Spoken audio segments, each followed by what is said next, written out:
I am happy to introduce to you Yeng Vue, who is the first Hmong American to be hired by the DNR as a conservation warden, and he has worked pretty hard to build bridges between people and the community through his work, so I'll let him take it away.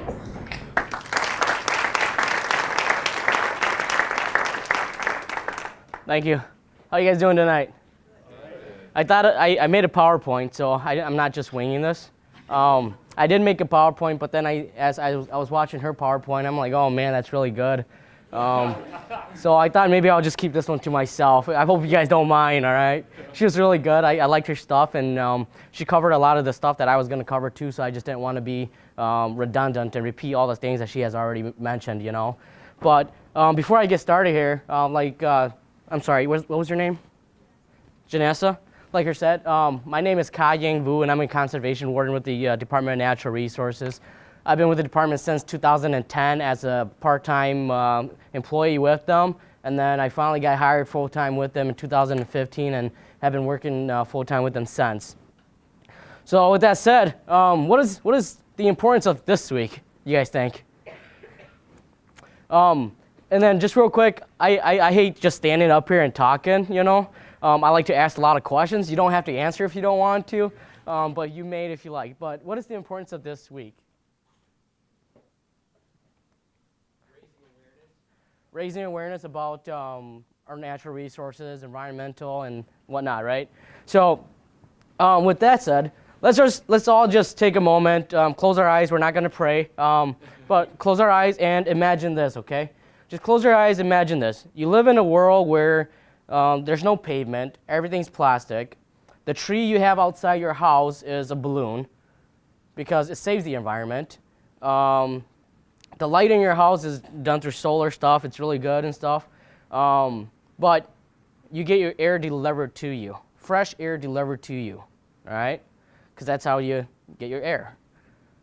And every day you have to get air delivered because you'll run out of air. And you have to buy air, okay?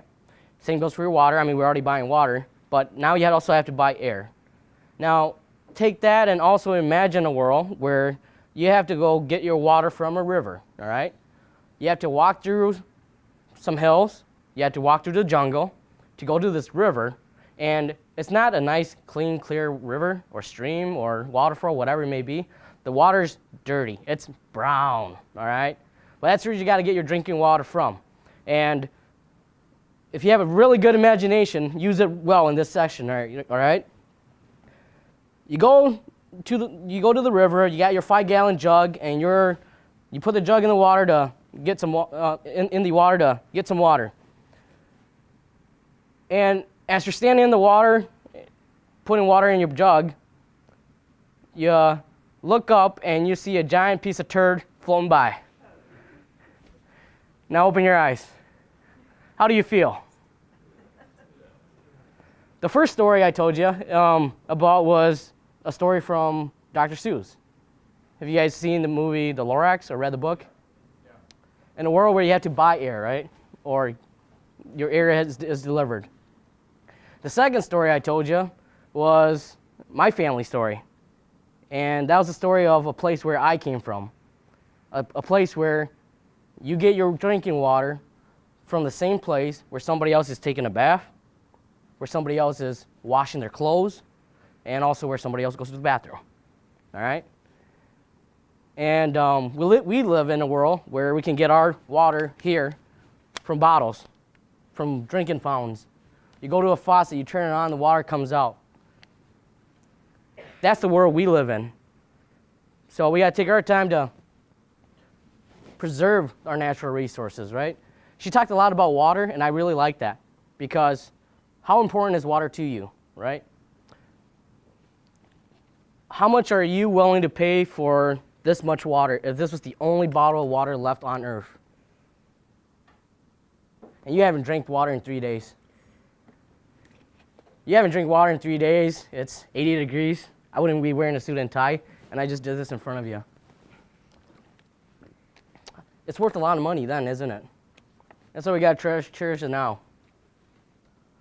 So, moving on, you guys know an African-American guy, he was a civil rights leader, gave a lot of speeches and stuff. Know who I'm talking about? Martin Luther King Jr. What was he most known for? Civil rights movement and his I Have a Dream speech, right? Something I want to share with you guys too, all right? I also have a dream, a goal actually, and it's not just mine. I hope it's the goal of a lot of people, and it sounds like it's really far-fetched from here, but I also dream of world peace, all right? A world where we can all get along, because what I'm about to talk about next goes into natural resources, civil rights, human rights, and also our environment. I dream of a world where we can have people of diversity go into the woods and not have problem, right? I dream of a world where people of the same ethnicity can go to the woods and not have a problem. Or a world where two neighbors can get along all year instead of just during the summertime until deer season comes around, then you hate each other's guts, right? How many of you guys hunt? A couple of you, all right? So basically, I got two main things I'm going to talk about today, just two. So I would try not to hold you guys too long. But before I move forward, if you take the S and the V in conservation, it becomes conversation. So I like to talk a lot. So when I got about maybe like 5 minutes left, whoever's keeping track of time, please just wave your arm. So I'm going to talk about two things. I'm going to talk a little bit about becoming a conservation warden, and then I'm also going to talk about the importance of diversity in our natural resources. How many of you guys know what Hmong is? A couple of you? Some of you guys don't know what Hmong is, right? Or are? Is Hmong a race? It's an ethnic group, right? Is there a country called Hmong? So when you ask a Hmong person where are they from, where do you think they'll say? Vietnam, Laos. Ask me where I'm from. Which one? Ask me where I'm from. Oh, where are you from? Green Bay. Okay. How about you? Where are you from? Originally Chicago, Originally Chicago. But where are you from? Andersonville, Swedish neighborhood in Chicago. But where are you from? Sweden. Sweden. That's a long way away. The purpose of that just now was to show you guys that we all came from somewhere else, right? And we all gathered here, not to pray, but we all gathered here to come to the United States because it's a big melting pot, right? Well, we're more of like a salad bowl right now than we are a melting pot, but we're working our way towards that melting pot. But the reason I talked about that is because knowing your history, right? Your history, my history, our histories, it's important because we got to know where we came from to know where we're going. And that's why history is so important, even though it can be very boring. So, just real quick, a crash course on Hmong history, all right, or Hmong American history. Try not to bore you too much. The Hmong lived in Thailand, Laos, Vietnam, all those countries, but mainly at this point in time I'm talking about, we're living in Vietnam, right? You guys remember the Vietnam War? You guys still talk about it? You guys know about the Secret War? Talked about it? Beat it to death already, I'm betting. So, the Hmong gets recruited to fight with the in the United States side against the communists, right? Because we're familiar with the land, and it's a different type of war. You didn't just line up your soldiers and shot at each other, and whoever had the most men won, right? It wasn't the kind of war that was fought there. So the Hmong were recruited to help fight, and at the end, when the United States withdrew from the battlefield, the Hmong were left to defend for themselves. So we had to run through the woods and flee to countries that had agreements with the United States. And one of those countries was Thailand. So many of the Hmong had to cross over to Thailand from Vietnam and Laos, right? And part of the journey included a river, all right? The Mekong River. How wide is this river? It's different at all different parts of the river. So we had to cross this river. And do you think it was like a swim in the swimming pool? No.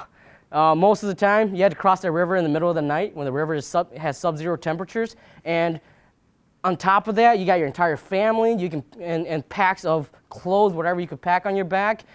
Kids, children, small kids, people of all different ages. All right, grandmas and grandpas trying to cross this river. On top of all of that, all right, there's gunfire in the background, people getting shot. All right. Now you're crossing this river. You get to this river and you're trying to cross this river. You can have flotation devices to assist you. You chop up bamboos to help you cross this river. And as you're crossing this river, guess what's floating by you? Not turd. Guess what's floating by you? Other bodies, all right? And then once you make it to Thailand, the Thai soldiers will come, help you, pick you up, bring you to camp, right? To a refugee camp. You get registered in the camp. I was born in a refugee camp in 1989. So I was born in a refugee camp, and then we moved to the United States. Thank God we did, because I would not have survived out there, all right? So that's a brief history of the Hmong Americans. Becoming a conservation warden, what inspired me to do what I do, to get to where I am, that kind of deal. In 2004, you guys remember what happened? And it was a hunting incident that shook our entire state, and everybody in the world, in the United States, know about it, right? A man was trespassing, got lost, should have left, didn't leave, went up into somebody else's tree stand, started hunting out of somebody else's tree stand, and then the people that owned that tree stand, words were exchanged, not very nice words were exchanged, and the whole situation escalated, right? People died from that situation. It was unfortunate. Do you guys think one apple spoils the bunch? Some people say yeah. A lot of people, we have common sense and we say no, they don't. One person does not represent a whole, right? The actions of one. I always ask the question, why do we always identify people with race and ethnicity when it comes to stuff like that? And the answer to that question is infinite. You know, there's lots of answers to that question. There's no one right or one wrong answer. But at the end of the day, we come to the conclusion that it's not a Hmong versus white issue, right? It's a people issue, ethics. And that's why we have to work to solve these things. And then in 2007, what happened? Another hunting incident happened, right? A Hmong guy goes hunting in Marinette County, and he runs into a really bad man who had earlier that year made a statement to his hunting party that I'm going to go and get myself a Hmong this season. All right? You ever thought about just being targeted because of your race? Because of your ethnicity? Somebody wants to take you down just because the way you look. All right? Maybe even your profession. Law enforcement, right? People target law enforcement just because they hate law enforcement for whatever reason. Same reason why people target other ethnic groups. Maybe it's because other people of the same ethnicity had done the same thing and they have a bad experience. But we got to be bigger people than that, right? Because it takes a village to raise a child, right? To teach them different. So what has the DNR done ever since those incidents? Anybody know? Some of you guys, anybody here from the law enforcement or natural resources program? Law enforcement? Oh, obviously. Some of you guys might have seen this. What year are you guys? Sophomores? Were you guys here when we used to come here and gave the diversity talk about the Harmony in the Woods and stuff? No? We used to do that. But Harmony in the Woods was a program the DNR started, right? And it wasn't just something that the DNR did. It took the entire community to come together to get this project done. It was a project to travel around the state, talk to different sportsman clubs about who the Hmong are, where we came from, and why we're here. Because like a lot of you guys, some people don't even know what Hmong is, because there's so many ethnic groups out there. But did you guys know that Wisconsin is one of the top 3 states with the highest Hmong population? You guys know what the other 2 are? California and Minnesota, right? Did you guys know that the Hmong is the 2nd largest user group of our natural resources? Hunting and fishing, 2nd largest group. Next to Caucasian, or I guess on the checkbox it says white, right? So the DNR went around, gave presentations to different groups. The DNR and the people from the community went around and did this. We started building bridges, right? We got to build bridges instead of building walls. And I talked about that a lot.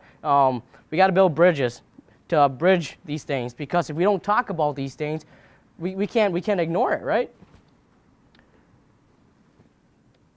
And with that, in 2010, the first ever Hmong American Sportsman Club was formed. And that club has done numerous things to educate the public, recruit hunter safety instructors who are Hmong. You guys know how important it is to have hunter safety instructors who are of a different ethnic group other than your traditional old white male? Because as a conservation warden, I go to these safety classes and I have to give a safety talk, right? Every class I go to, it's the same type of people teaching the class, the old white male, right? Now you go to a class and you see these instructors. They have black hair, they're smaller in size, but they love to hunt, they love to fish, they love the outdoors, right? Some people say the enemy of my enemy is my friend. And in this situation, we have to find what we all have in common, right? At the end of the day, we all like to use our natural resources, and we like hunting, we like fishing, and we want to do what we can to protect them. So why not come together, right? Because guess what? Hunters and anglers here in Wisconsin are a minority. Did you guys know that? Yeah, even within a group, there's minorities, right? In fact, majority of the state would probably be happy if hunting was done away, right? Because they always tell you, you can go to the grocery store to get your meat or get your fish from the fish market. But hunters and fishermen, we're a minority here in Wisconsin. That's why we got to come together to educate people and work together. I've taught hunter safety since 2012, and one of the most rewarding experience I ever had was we were teaching a class, and it was a mixed class, right? There were Hmong, and there was a couple African Americans, and then there were a lot of white folks in the class. And in our class, there was a gentleman and his 2 kids from Marinette County, the county where that incident happened. He comes into our class, and all of my instructors are Hmong. And during this class, we didn't speak Hmong. We never talked about Hmong. We never talked about Hmong history. We just taught the class like everybody else did, right? This guy comes into our class. We're teaching it. He's got his 2 kids in our class, and he's sitting in the back of the room the entire time like this. Never saying a word, didn't smile, didn't laugh, nothing. Didn't want to participate. That was fine. He was just chaperoning his kids. After the 3-day class was over, and my instructors and I were talking to each other and like, man, I just don't have a good feeling about this guy, you know? It's like, obviously he doesn't like us. It's obvious he doesn't like us, and he just can't stand to be in this class with us. But he's got his kids in here because fall's coming around soon, and his kids need a safety class. That's why they're in here. Well, long story short, at the end of the class, this guy finally says something to me. He comes, I'm standing, right? I'm standing, and he's a big guy. So it's something like this, right? Pretend you're standing. Don't stand up, you'll be taller. It's something like this. He comes right up to me and does this. Ginormous hand, just puts it on my shoulder. He's got this big beard, you know, and just, I want to apologize. I was like, okay. I was wrong about you guys. And I was freaked out. I was like, what's going on now? You know? He apologized. He told us that he was wrong about us, that he came to our class with a preconceived notion that we weren't going to be able to teach his kids the proper things about hunter safety, about firearm safety, about ethics, about trespassing, about what you need to do to be a good and safe hunter and ethical hunter. And at the end of the day, he tells us everything he knew about the Hmong people was through his hunting party. And everything his hunting party knew about us was that we shot everything that moved, and we had no disregard for the rules and regulations. That's what he knew about us. And this was the moment I sit there and I go, that was my aha moment. And I was like, these classes do pay off. They're volunteer, it's all volunteer hours, and I go, these classes do pay off. Even if it means changing one person at a time. It's real change. It's kind of like, how many of you guys have dogs? It's kind of like training puppies, right? It's like training puppies. You can't force them to sit, or you can't force them to go down. They gotta have to do it themselves, right? By either manipulating them in some way, shape, or it's a really bad analogy. But people, you gotta change them from the inside out, right? You can't just tell them, hey, you're a racist, you need to change. You can't do that, right? Nobody's going to want to listen to that. So with that, it takes a village to change people, right? And a lot of people it's, can you ever get rid of racism? What do you guys think? Can you? Racism is like invasive species. Now, I said this at a conference one time, and somebody took my words and said that people of color are invasive species. That's not what I said, all right? Racism is like invasive species, all right? You guys know what invasive species are? Let's just take aquatic invasive species, for example, all right? Like zebra mussels or gobies, round gobies. These are things that came from somewhere else, are detrimental to our environment. They're aggressive, they take over our environment. There's nothing that really eats them. They reproduce really fast and they destroy everything. You guys starting to see why somebody mistook my words, right? But we will never be able to get rid of invasive species completely. It will always be there, it's been here. It's hard to get rid of. But what can we do? We can manage it. Good. We can prevent it from spreading, right?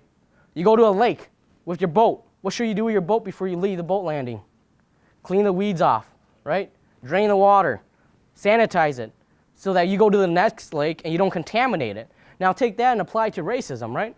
It's one of those things where it's been around for so long and we just can't prevent it. We can't get rid of it anymore because racism has been repopulating itself for who knows how many generations now, and it's one of those things where it's out there and it's instilled in people. But what we can do is educate people to learn that it's okay to accept different people, right? That people are going to be different.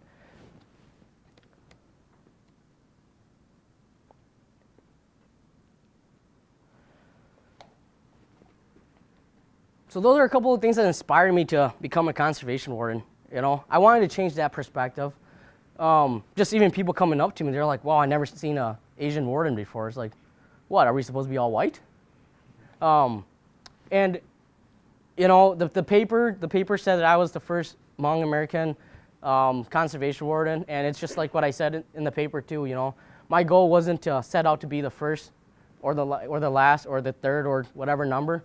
My goal was to just become a conservation warden because I felt this was how I was able to make a difference in the community, whether it was to educate people, change their mind, maybe, or like I said, build more bridges. And whether it's through presentations like this, or attending a hunter safety talk, or teaching a hunter safety class.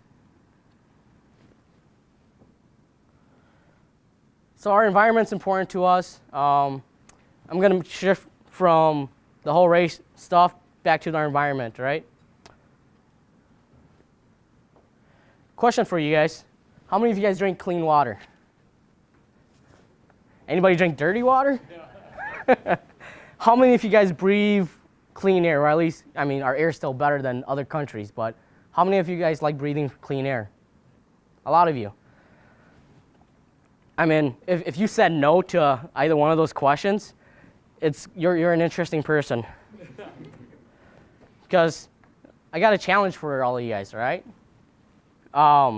Our former chief at the DNR, former Chief Warden Randy Stark, always had a challenge for people for a steak dinner, if you can name one thing, all right? But I named one thing one time, and he kind of thought about it, and he goes, "Nah, you're not getting a steak dinner. You're getting maybe a hamburger for effort." But here's a challenge. I want you guys to name one thing that is of value to the survival of human life and is not connected to our natural resources. Besides God. Name one thing. One thing that we need to be alive. Human connection? How can you have human connection if there's no humans? Because humans need clean air to breathe and clean water to drink. Anybody else? I don't have a steak dinner, but it's a challenge. Money. Who makes money? Everyone? So without clean air to breathe or clean water to drink, who's going to be around to make money?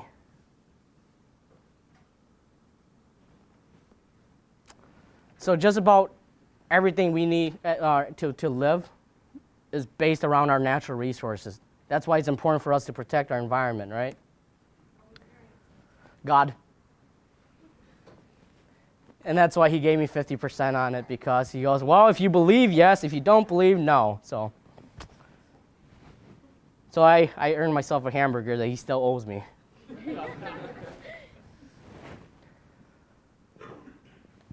What are you guys doing to prevent spread of invasive species, to educate other people, to protect your environment? Just maybe shout out some things. What are some things you guys are doing? I'm really bad because she was up there talking about, bottled waters and stuff.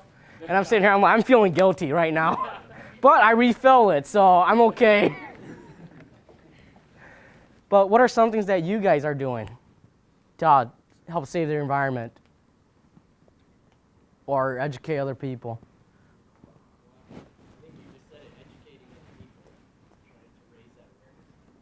This week, right? Every day. A lot of these students, every day. Yeah. And that's how we got to start, right? We got to start somewhere. And you guys know who Gaylord Nielsen is? Here at the school, you guys should know him, right? He used to be governor? Senator. Oh, my bad. But he said this really cool quote, and I thought it was awesome because he's from Wisconsin. And he's got this really cool quote, and you guys probably already know it, and some of you probably got it memorized or engraved or even tattooed on you. But he says, the ultimate test of a person's conscience may be their willingness to sacrifice something today for future generations whose words of thanks will never be heard. All the things we have today are in our environment, our clean water, our forests, are things that somebody else in the past has thought about protecting so that we can enjoy it. And now we're at a generational change where it's up to us to be that group to change that. This school is important because a lot of you guys are in the natural resources program, right? Or biology and ecology and something related to science, because that's the future, and you guys are the future. How am I doing on time? Good? Okay.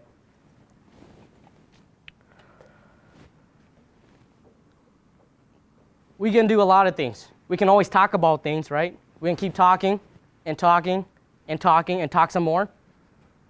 It can only take us so far because we got to talk before we start doing things, right? We got to plan. But if we never, ever do anything, nothing would ever change.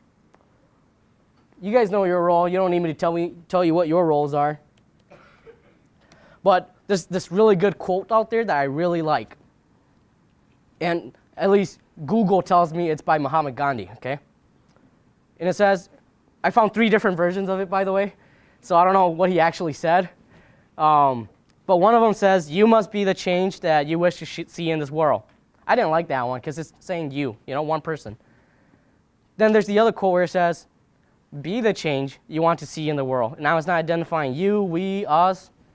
And then the one that I really liked, it says, we must be the change we wish to see in this world. Because at the end of the day, it's not me that's going to make a change. It's not you that's going to make a change. It's not one person.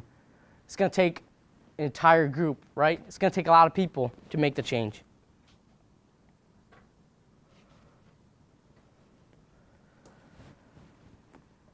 Remember when I talked about what my goal is, what my dream is? I dream of a world where we can all go to the woods and get along, or just get along in general, like stop fighting, be adults, communicate. I hope you guys have dreams similar to, world peace. I want to leave you guys with this one quote, all right?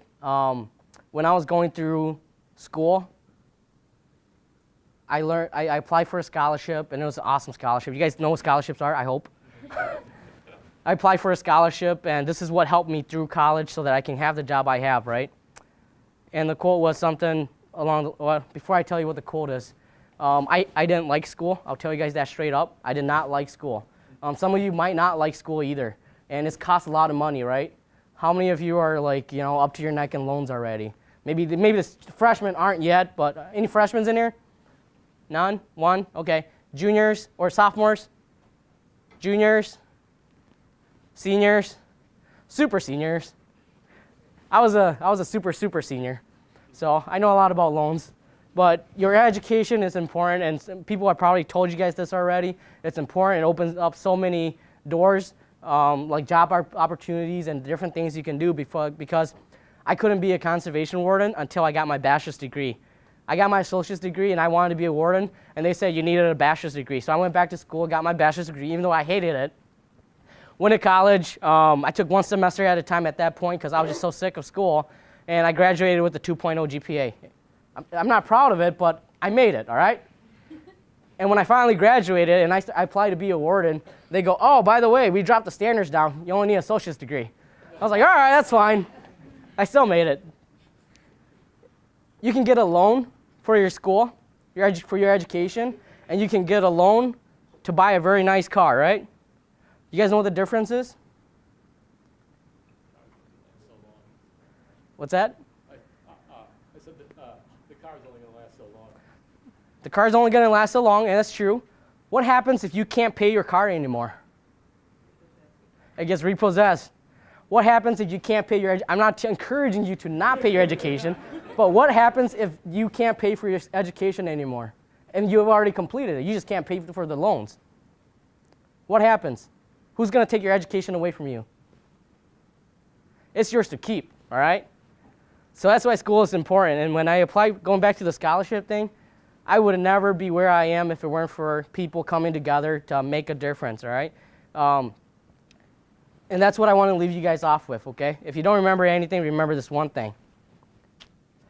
It's simple. If we all can give a little, we can do a lot. That's all I got for you guys. So, Who said that?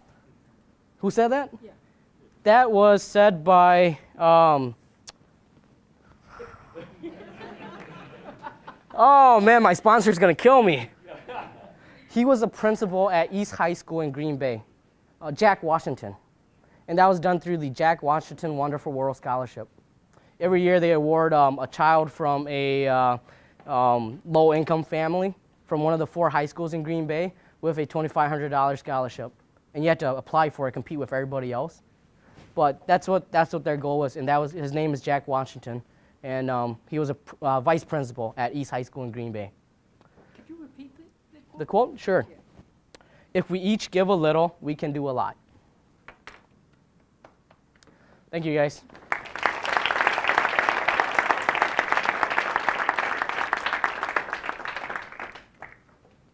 Do you have time for questions as well, if you're willing to take some?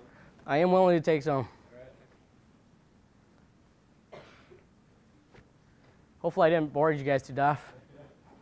So beyond just your education, what else have you done in your life or, let's say, post-graduation that helped you get the job in there? Excellent question. One of the subjects that I skipped over because I was afraid I was going to run out of time because I like to talk a lot was my swimming journey, all right? So you know how a lot of the Hmong have to swim across the Mekong River to get to here? My dad was one of those young kids he was like 16, 17 when he crossed the Mekong River, and he was an excellent swimmer. He came to this river, and I'll answer your question. He gets to this river, and it was him by himself. He runs into these 3 old ladies, right? And these 3 old ladies are like, hey, young guy, can you swim? He goes, yeah, I can swim. And they go, cool. You're not going to make it on your own. We have a buoy that you can put around yourself, and we have a rope. Are you willing to tie the rope around you and all of us and swim across the river with the floaty if we give it to you? And him being the naive guy that he was, he guessed, okay. So he ties the rope to himself, ties the rope to the 3 old ladies behind him, and starts swimming, right? Gets halfway across this river in the middle of the night, and he is exhausted. He is tired, right? He can't go no more. He wants to quit. He thought about cutting the rope and letting the old lady sink, because that's all they were doing. They were just floating, you know? They weren't trying to paddle or doing nothing. But his guilty conscience got the best of him. He kept swimming. He got to the other side, and he stood up, and he couldn't stand up. He just fell flat. He was so exhausted. These 3 old ladies came back and picked him up and helped him move on. The moral of that story is we need support in our life, right? And we cut off support, we probably wouldn't make it. Now take that story and apply it to me. I was, I guess I was a disgrace to the family because I didn't know how to swim. And to be a conservation warden, we had to pass a swimming test. Now I knew this in 2010 when I first thought about being a warden. And it was my fault. I should have practiced, I should have trained, took some lessons, but I didn't. It wasn't until 2014, that summer, after I had applied, and it was the month before my test. I have a swimming test, and it's a 200-yard swim, and you can swim freestyle. And you have 7 minutes and 35 seconds to complete the swim test, right? I learned how to swim that month, and when I went to take that test, I was so exhausted.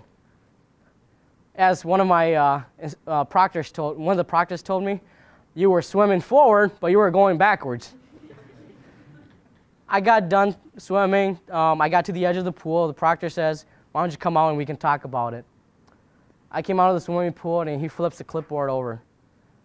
The time I needed to beat was anything under 7 minutes and 35 seconds. I missed it by 1 second. 7 minutes and 36 seconds. It sucked. It was a long drive home. But then I took that as a lesson and I trained hard. Came back the next year, reapplied. And the year that I got hired, the month before my swimming test, on top of the swimming test, we got a written exam we had to take. We got some agility testing, 1.5 miles, 300-meter dash, and everything. But I came back the next year, and the month before my test this time around, I hit the swimming pool 2 times a day, 3 times a week. The lifeguards knew me by first name, and every day I came in, they said, "Are you going to make it today?" But they were good. They were encouraging. And I didn't do this by myself. I had people along the way that gave me tips, swimming pointers. I had a college professor that said, "Hey, you know, I used to be a lifeguard. I can give you a few pointers." I had a really good buddy that I worked with, and he took the time to go to the swimming pool with me and coach me and yell at me and threaten to drown me a couple of times. But that was one of the biggest hurdles for me to get over to become a conservation warden. Good question. Long answer.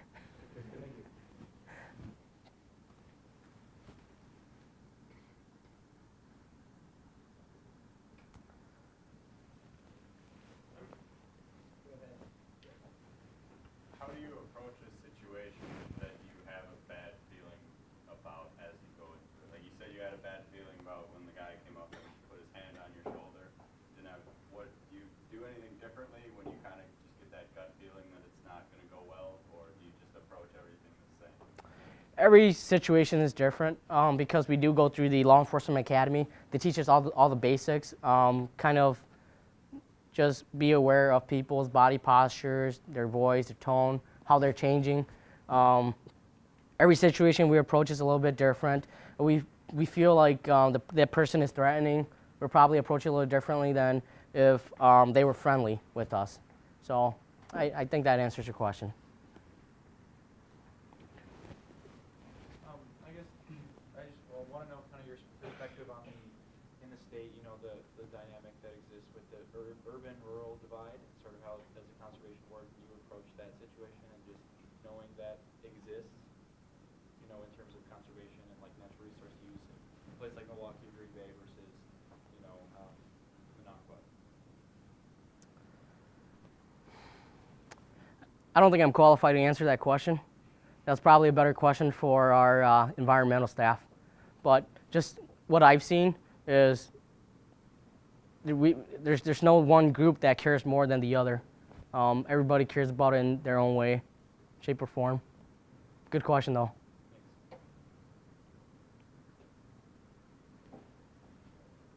Sort of different related notion. How do you see the potential impacts of climate change impacting our natural resources, not only from a natural perspective, but from the social pressures that might be applied to them? I don't have an answer for that. That's an excellent question, and that's beyond me. What's your favorite thing about being a conservation warden? That's a good question. I have a lot of favorites, but one of the things I love most about my job is when I wake up in the morning, I don't get to wait on my boss to tell me where I need to go to work or what I need to do for the day. I get to decide what I like to do for the day, where I want to go, who I want to talk to, what kind of activity I like to patrol. And to me, that's allowing, I enjoy flexibility and I enjoy creativity, and that's what this job allowed, and that's why that would be one thing that I enjoy the most, is having that ability to decide for myself what I like to do for the day.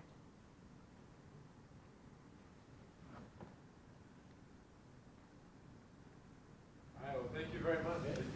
Thank you, guys.